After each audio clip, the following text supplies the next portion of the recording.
tous, j'espère que vous allez bien. Moi ça va super, alhamdoulilah.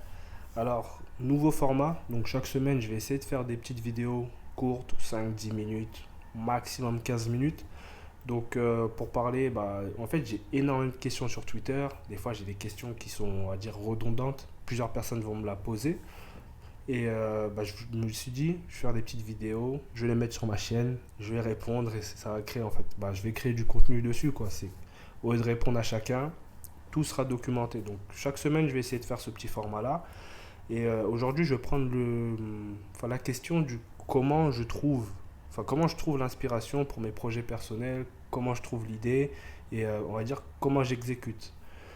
Donc déjà, je vais revenir un peu en arrière. Pour les projets perso, juste un petit rappel, c'est que si tu es débutant, si tu es junior, si tu viens de commencer, c'est pas un truc qui est obligatoire quand tu es développeur ou développeuse, quoi. C'est pas obligatoire d'avoir un projet perso quand tu es dev. Tu peux avoir d'autres passions, tu peux avoir d'autres trucs à faire.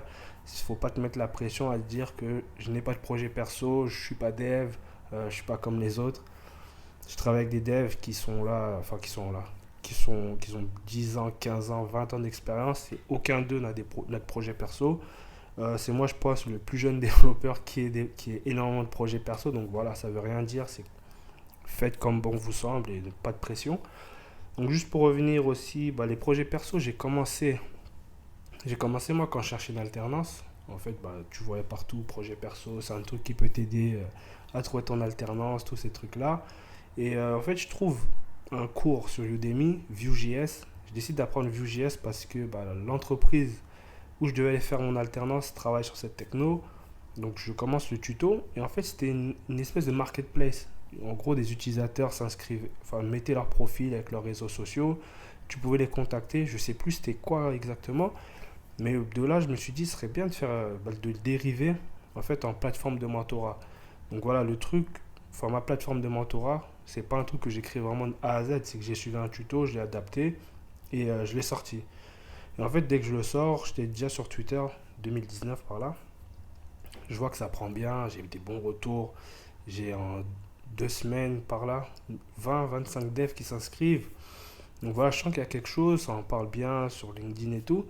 Et voilà, rapidement, j'ai beaucoup d'utilisateurs, j'ai une trentaine de mentors. Donc moi, juste pour moi, ça c'est un truc de fou. C'est mon premier projet perso.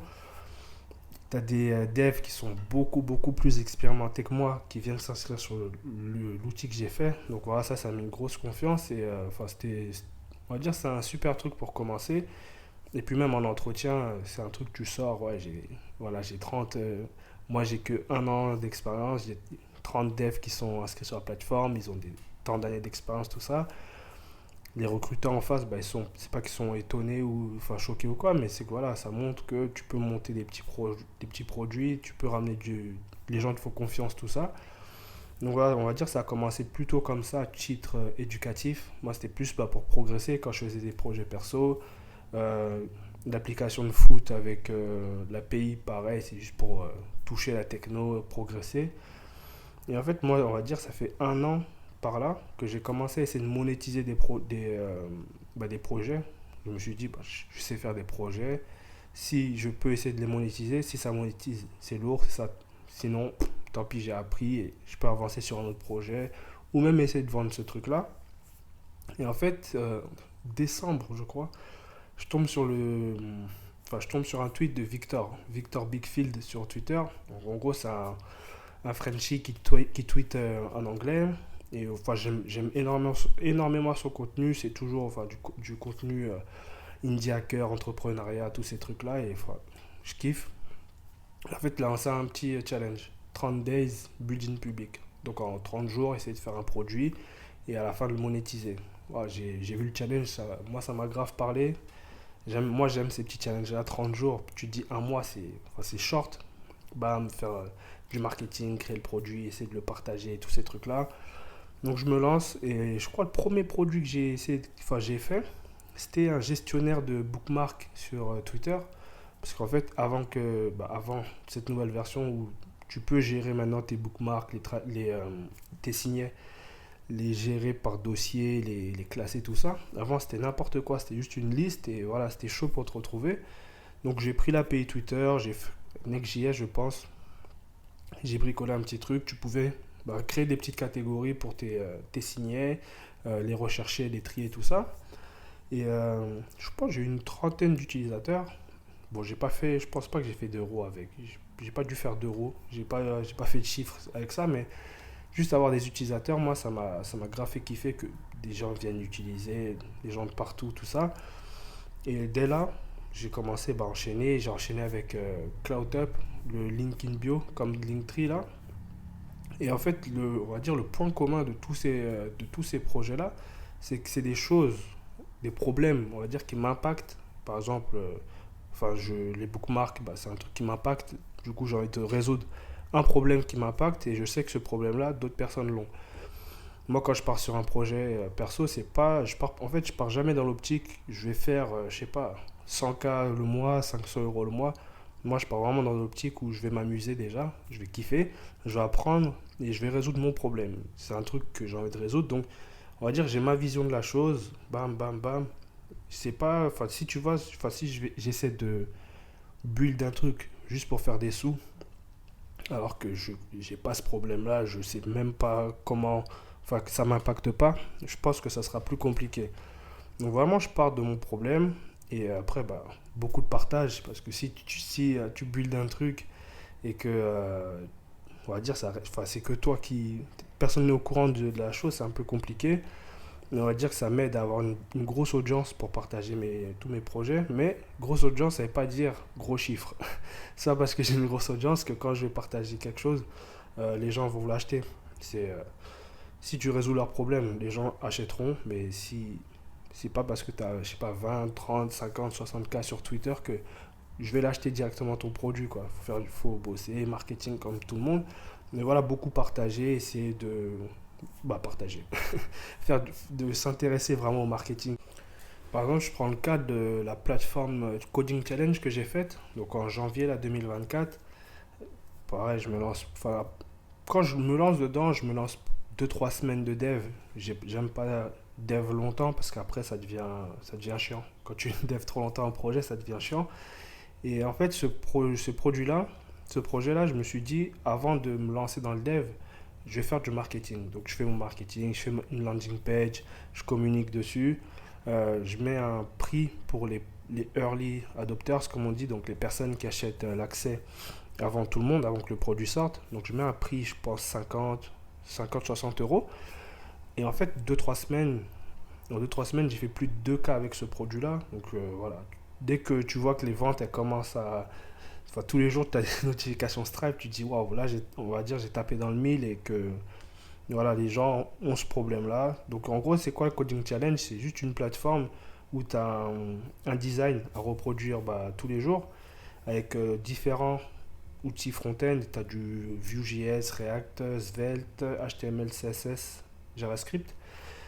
Donc, on va dire un truc super simple où de base, je pars pas dans l'idée, moi, de faire des millions ou des milliers avec mes projets. Donc, c'est vraiment à dire, c'est une plateforme que moi, j'aurais kiffé avoir quand un peu plus, on va dire, un peu plus junior. Puisque souvent, tu aimes bien avoir des projets où tu fais de l'intégration, où tu essaies de toucher un peu à React, tout ça. Et là, c'était, on va dire, l'occasion parfaite pour moi de créer l'outil et essayer de le partager. Et c'est surtout, enfin, moi, quand je vois il y a du trafic, il y a des utilisateurs, je sais que c'est un projet où je peux rester focus dessus.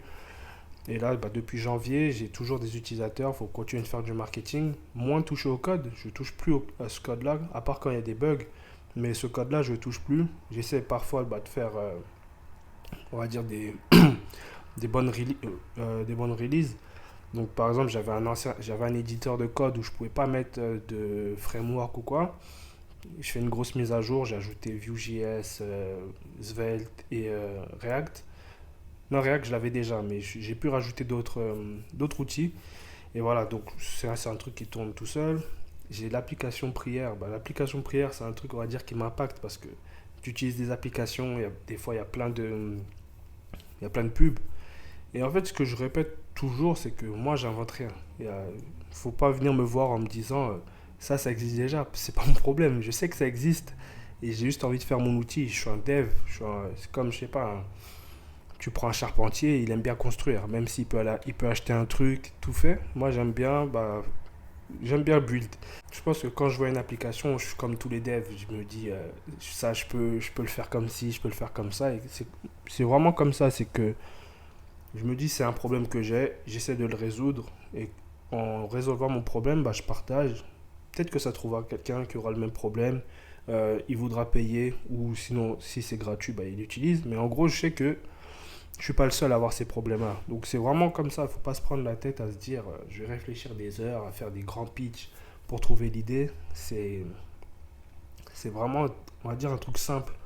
Par exemple, au JJB par exemple, je fais du jiu-jitsu brésilien et moi j'aimerais bien avoir un outil où les gens ils cochent s'ils viennent à l'entraînement ou s'ils viennent pas. Au moins c'est plus facile d'adapter ton entraînement, de faire, je sais pas, plus technique, plus physique, plus spécifique, tu vois. Et en fait ça c'est quelque chose que j'ai vu dans, dans le club de foot de mon fils, ils utilisent une application comme ça où chaque parent met si le petit vient ou vient pas. Ça permet à l'entraîneur de planifier son entraînement plus facilement. Donc vraiment, c'est des petits trucs, on va dire, qui te touchent, que tu peux voir ailleurs et adapter pour ton problème. Ça, c'est un truc que tu peux implémenter pour plusieurs sports. Et je me dis que ouais, c'est pas dur, hein. Enfin, c'est pas dur. C'est dur de monétiser, mais c'est pas dur de construire quelque chose, quoi. Tout le monde a des soucis, tout le monde a un petit problème à régler. C'est assez, on va dire, assez simple de trouver l'idée. Et voilà, faut pas aussi se prendre la tête à se dire, ouais, ça existe déjà, pourquoi je vais le faire. Je sais pas, t'as, t'as plein de plateformes, je sais pas, de streaming par exemple. Voilà, t'as plein de plateformes de streaming, t'as plein de chaînes de fast-food, t'as plein de trucs qui existent. C'est pas parce que ça existe qu'il ne faut pas le faire. En fait, chacun aura une vision et peut-être que ta vision elle sera meilleure que celle-là. Et voilà, faut pas se prendre la tête. Et faut pas se mettre aussi, enfin, il faut pas se prendre doublement la tête à se dire que je vais faire absolument, je sais pas, 200 euros avec ce projet-là. Moi, quand je pars à chaque fois, ça marche pas. Next, suivant. Dans mon cahier, j'ai, on va dire, une petite liste avec des trucs que j'aimerais bien build et voilà. Donc moi, en ce moment, je suis, on va dire, focus un peu sur le mobile, application mobile, Swift. Donc là, voilà, on est concentré dessus. Et avant de se quitter, n'oubliez pas de vous abonner, partager et liker la vidéo. Ça fait plaisir quand vous soutenez.